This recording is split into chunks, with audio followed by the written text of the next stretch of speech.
Hi hello welcome back to my channel. എന്തെല്ലാം എല്ലാവരുടെയും വിശേഷങ്ങൾ? എല്ലാവർക്കും സുഖമല്ലേ? ഞാനിന്ന് വന്നിട്ടുള്ളത് നല്ലൊരു ഈവനിങ് സ്നാക്കിൻ്റെ റെസിപ്പിയായിട്ടാണ്. ബ്രെഡ് ഉണ്ടെങ്കിൽ പെട്ടെന്ന് തയ്യാറാക്കാൻ പറ്റിയ, ചെറിയ ചേരുവയിൽ തയ്യാറാക്കാൻ പറ്റിയ നല്ലൊരു റെസിപ്പിയാണ്. അപ്പോൾ വീഡിയോ മുഴുവനായിട്ട് എല്ലാവരും കാണാൻ, കണ്ടിട്ട് ഇഷ്ടമാകുന്നുണ്ടെങ്കിൽ സബ്സ്ക്രൈബ് ചെയ്യാനും ലൈക്ക് ചെയ്യാനും ഷെയർ ചെയ്യാനും ഒന്നും മറക്കല്ലേ. അപ്പോൾ പിന്നെ ഒട്ടും സമയം കളയണ്ട, നമുക്ക് റെസിപ്പിയിലോട്ടേക്ക് പോകാം. അതിനായിട്ട് കുറച്ച് ക്യാരറ്റ്, ക്യാപ്സിക്കം, തക്കാളി, പിന്നെ പച്ചമുളക്, ഉള്ളി, മല്ലിയില ഇവയെല്ലാം ഒന്ന് കട്ടാക്കി എടുത്തിട്ടുണ്ട്. അപ്പോൾ വെജിറ്റബിൾസൊക്കെ നിങ്ങളുടെ ഇഷ്ടത്തിനനുസരിച്ചിട്ട് നമുക്ക് അധികം ചേർത്ത് കൊടുക്കുക. ചെറുതായിട്ട് കട്ട് ചെയ്യാൻ വേണ്ടിയിട്ട് ശ്രദ്ധിക്കുക. തക്കാളി ഒരു പകുതി മാത്രം കുരു കളഞ്ഞതാണ് എടുത്തിട്ടുള്ളത്. അപ്പോൾ ഇനി നമുക്കിതെല്ലാം ഒന്ന് സോട്ട് ചെയ്തെടുക്കാനുണ്ട്. ആദ്യം തന്നെ നമുക്കൊരു പാനിലേക്ക് അല്പം ഓയിൽ ചേർത്ത് കൊടുക്കാം. ബട്ടറിലാണ് തയ്യാറാക്കുന്നതെങ്കിൽ കുറച്ചും കൂടി നല്ലൊരു ഫ്ലേവറും ടേസ്റ്റും ഉണ്ടാകും. അപ്പോൾ ബട്ടറൊന്നും എല്ലാ വീട്ടിലും എല്ലാ സമയത്തും ഉണ്ടാകണമെന്നില്ല. അപ്പോൾ നമുക്ക് സാധാ വെജിറ്റബിൾ ഓയിലിൽ തയ്യാറാക്കി എടുക്കാൻ പറ്റിയൊരു സാൻഡ്വിച്ചിൻ്റെ റെസിപ്പിയാണിത്. അപ്പോൾ ഓയിൽ ഏതെങ്കിലും ഒന്ന് കുറച്ച് ഒഴിച്ചു കൊടുക്കാം. എന്നിട്ട് നമുക്ക് നമ്മൾ നേരത്തെ കട്ടാക്കി വെച്ച വെജിറ്റബിൾസൊക്കെ ഒന്ന് നമുക്കതിലേക്ക് ചേർത്ത് കൊടുക്കാം.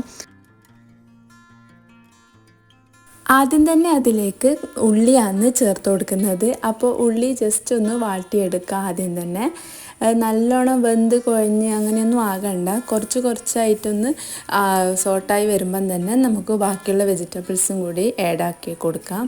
ഹൈ ഫ്ലെയിമിൽ തന്നെ ഇട്ടിട്ട് നമുക്കിതൊന്ന് ചൂടാക്കിയെടുക്കാം. എന്നിട്ട് ബാക്കിയുള്ള വെജിറ്റബിൾസും നമുക്ക് ഇതിലേക്ക് ആഡ് ചെയ്ത് കൊടുക്കാം. അപ്പോൾ ആവശ്യത്തിനുള്ള ഉപ്പും കൂടി ഈ സമയത്ത് ചേർത്ത് കൊടുക്കാം. ക്യാരറ്റ്, ക്യാപ്സിക്കം, പിന്നെ പച്ചമുളക് ഇവയാണ് ഇപ്പം ചേർത്ത് കൊടുക്കുന്നത്. മല്ലിയിലയും തക്കാളിയും നമുക്ക് ലാസ്റ്റ് ചേർത്ത് കൊടുക്കുക. അല്ലെങ്കിൽ ആദ്യം തന്നെ തക്കാളിയൊക്കെ ചേർത്ത് കൊടുത്താൽ ഭയങ്കരമായിട്ട് ഉടഞ്ഞു പോകും.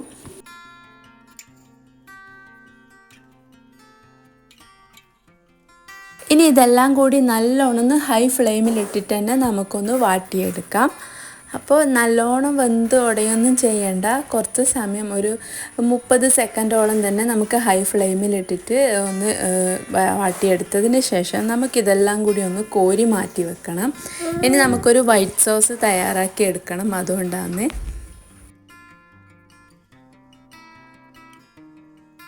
എല്ലാം കോരി മാറ്റിയതിന് ശേഷം നമുക്ക് കുറച്ച് ഓയിൽ ചേർത്ത് കൊടുക്കാം. എന്നിട്ട് നമുക്കതിലേക്ക് ഒരു 1.5 ടീസ്പൂണ് മൈദപ്പൊടി ചേർത്ത് കൊടുക്കുന്നുണ്ട്. അപ്പോൾ കുറച്ചും കൂടി ഹെൽത്തി ആയിട്ട് വേണമെങ്കിൽ ഗോതമ്പ് പൊടിയാണെങ്കിൽ അതും ചേർത്ത് കൊടുക്കാം. അപ്പോൾ ഇതുപോലെ മൈദപ്പൊടി ഒരു 1.5 ടീസ്പൂണ് ചേർത്ത് കൊടുക്കുന്നുണ്ട്. എന്നിട്ട് നല്ലോണം ഒന്ന് ആ ഒരു മൈദപ്പൊടിൻ്റെ പച്ചമണമൊക്കെ മാറുന്നത് വരെ നല്ലോണം ഒന്ന് റോസ്റ്റ് ആക്കി എടുക്കാം. എന്നിട്ട് അതിലേക്ക് ആവശ്യത്തിനനുസരിച്ചിട്ട് പാല് ചേർത്ത് കൊടുക്കുന്നുണ്ട്.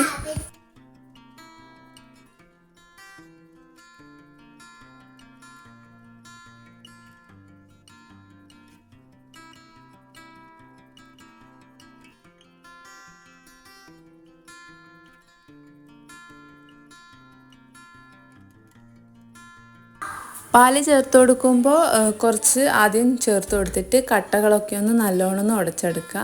എന്നിട്ട് കുറച്ചായിട്ട് എത്രത്തോളം ക്രീമി ആകണോ അത്രത്തോളം പാല് ചേർത്ത് കൊടുക്കുക. അല്ലെങ്കിൽ പാലിന് പകരം പകുതി വെള്ളം ചേർത്ത് കൊടുത്താലും മതി. പാൽ തന്നെ ആവുമ്പോൾ കുറച്ചും കൂടി നല്ല ടേസ്റ്റ് കിട്ടും. അപ്പോൾ നോക്കിയിട്ട് എത്രത്തോളം ക്രീമി ആകണമെന്ന് നോക്കിയിട്ട് പാല് ചേർത്ത് കൊടുക്കാം. എന്നിട്ട് നല്ലോണം ഒന്ന് ഇളക്കിയെടുക്കാം. ഫ്ലെയിം ഒന്നുകിൽ ഓഫാക്കി വെക്കുക, അല്ലെങ്കിൽ ലോ ഫ്ലെയിമിലാക്കിയിട്ട് വെക്കണേ, അല്ലെങ്കിൽ മൈദപ്പൊടിയെല്ലാം കരിഞ്ഞു പോകും. ഈ ഒരു സമയം ലോ ഫ്ലെയിമിലാക്കിയിട്ട് തന്നെ വെക്കാൻ വേണ്ടിയിട്ട് ശ്രദ്ധിക്കാം. എന്നിട്ട് ഇതെല്ലാം നല്ലോണം കട്ടകളൊക്കെ ഒന്ന് ഉടഞ്ഞ് കിട്ടിയിട്ടാകുമ്പോൾ നമുക്കിതിലേക്ക് കുറച്ച് കാര്യങ്ങൾ ചേർത്ത് കൊടുക്കാനുണ്ട്. ഒരു 1/2 ടീസ്പൂണ് കുരുമുളക് പൊടി, പിന്നെ ഒരു ടീസ്പൂണോളം തന്നെ സോയ സോസും 1 ടീസ്പൂണ് ടൊമാറ്റോ കെച്ചപ്പും അതിലേക്ക് ആഡ് ചെയ്യുന്നുണ്ട്. ഇനി എല്ലാം കൂടി നല്ലോണം ഒന്ന് മിക്സ് ആക്കിയിട്ട് എടുക്കുക. എന്നിട്ട് നമ്മൾ നേരത്തെ സോട്ട് ചെയ്ത് മാറ്റി വെച്ച വെജിറ്റബിൾസും കൂടി അതിലേക്ക് ആഡ് ചെയ്ത് കൊടുക്കുക. ആ സമയം തന്നെ നമുക്ക് കട്ടാക്കി വെച്ച തക്കാളി, മല്ലിയില ഇവയൊക്കെ ഒന്ന് ചേർത്ത് കൊടുക്കാവുന്നതാണ്.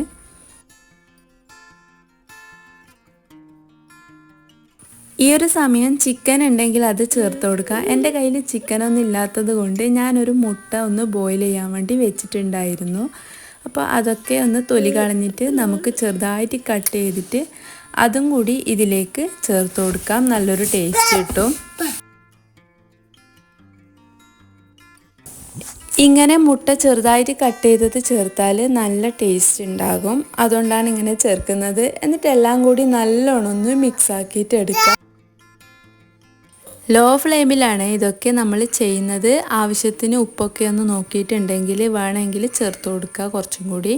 എന്നിട്ട് എല്ലാം കൂടി നല്ലോണം മിക്സ് ആക്കിയാൽ നമ്മുടെ ഫില്ലിങ് ഇവിടെ റെഡി ആയിട്ടുണ്ട്.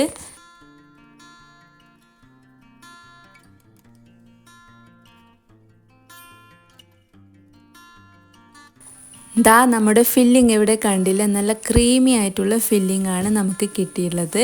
മയണൈസൊന്നും ഇല്ലാതെ നമുക്ക് തയ്യാറാക്കാൻ പറ്റിയ നല്ല കിടിലൻ ഫില്ലിംഗ് ആണിത്. അപ്പോൾ നമുക്കിത് ബണ്ണിൽ നിറക്കാം, അല്ലെങ്കിൽ ഇതുപോലെ റൊട്ടിയിലായാലും നിറച്ച് കൊടുക്കാം. അപ്പോൾ റൊട്ടിയിൽ ആവശ്യത്തിന് ക്വാണ്ടിറ്റിക്ക് അനുസരിച്ചിട്ട് ഫില്ലിങ് ചേർത്ത് കൊടുക്കാം. എന്നിട്ട് നമുക്ക് ഫ്രൈ പാനിലിട്ടിട്ട് ടോസ്റ്റ് ചെയ്തെടുക്കലാണെങ്കിൽ അങ്ങനെ ചെയ്തെടുക്കാം. ഞാനിവിടെ സാൻഡ്വിച്ച് മേക്കറിലാണ് ഇത് തയ്യാറാക്കിയെടുക്കുന്നത്. എപ്പോഴും മയോണൈസുള്ള കടികൾ തന്നെ നമുക്ക് ആക്കാൻ വേണ്ടിയിട്ട് സാധിക്കില്ല. ഹെൽത്തിനൊന്നും അത്ര വലിയ നല്ലതായിരിക്കില്ല എന്തായാലും. അപ്പോൾ ഇടയ്ക്കൊക്കെ ഇങ്ങനെയൊരു രീതിയിൽ തയ്യാറാക്കി നോക്ക്, നിങ്ങൾക്ക് എന്തായാലും ഇഷ്ടപ്പെടുകയും ചെയ്യും. ഇനിയൊന്നുമില്ല, ഇതുപോലെ ഒന്ന് സാൻഡ്വിച്ച് മേക്കറിൽ വെച്ച് കൊടുക്കുക. എന്നിട്ട് നമുക്ക് ടോസ്റ്റ് ആക്കിയെടുത്താൽ നമ്മുടെ ബ്രെഡ് സാൻഡ്വിച്ച് ഇവിടെ റെഡി ആയിട്ടുണ്ട്. അപ്പോൾ ഇടയ്ക്കൊക്കെ ഇതുപോലെയൊന്ന് തയ്യാറാക്കി നോക്കുക. നിങ്ങൾക്ക് എന്തായാലും ഇഷ്ടപ്പെടും ഈ ഒരു രീതിയിൽ തയ്യാറാക്കുമ്പോൾ. അങ്ങനെ നമ്മുടെ സാൻഡ്വിച്ച് ഇവിടെ റെഡി ആയിട്ടുണ്ട്. അപ്പോൾ ഇതാ ഞാനിത് കട്ട് ചെയ്ത് നോക്കുന്നുണ്ട്. അപ്പോൾ നോക്കിക്കോളൂ എത്രത്തോളം ക്രീമിയാണ് നമ്മുടെ സാൻഡ്വിച്ച് എന്ന്. ചിക്കന് ചേർത്ത് കൊടുത്തില്ലെങ്കിൽ കുറച്ചും കൂടി നല്ലൊരു ടേസ്റ്റ് ഉണ്ടാകും എന്തായാലും. എല്ലാവരും ട്രൈ ചെയ്ത് നോക്കുക. മുമ്പേ പറഞ്ഞതുപോലെ വീഡിയോ ഇഷ്ടപ്പെട്ടാൽ സബ്സ്ക്രൈബ് ചെയ്യാൻ മറക്കരുത്. ഇതുപോലുള്ള സിമ്പിൾ ആൻഡ് ഹെൽത്തി റെസിപ്പീസ് ഒക്കെ ആയിട്ട് ഞാൻ ഇനിയും വരാം. അതുവരേക്കും ബൈ.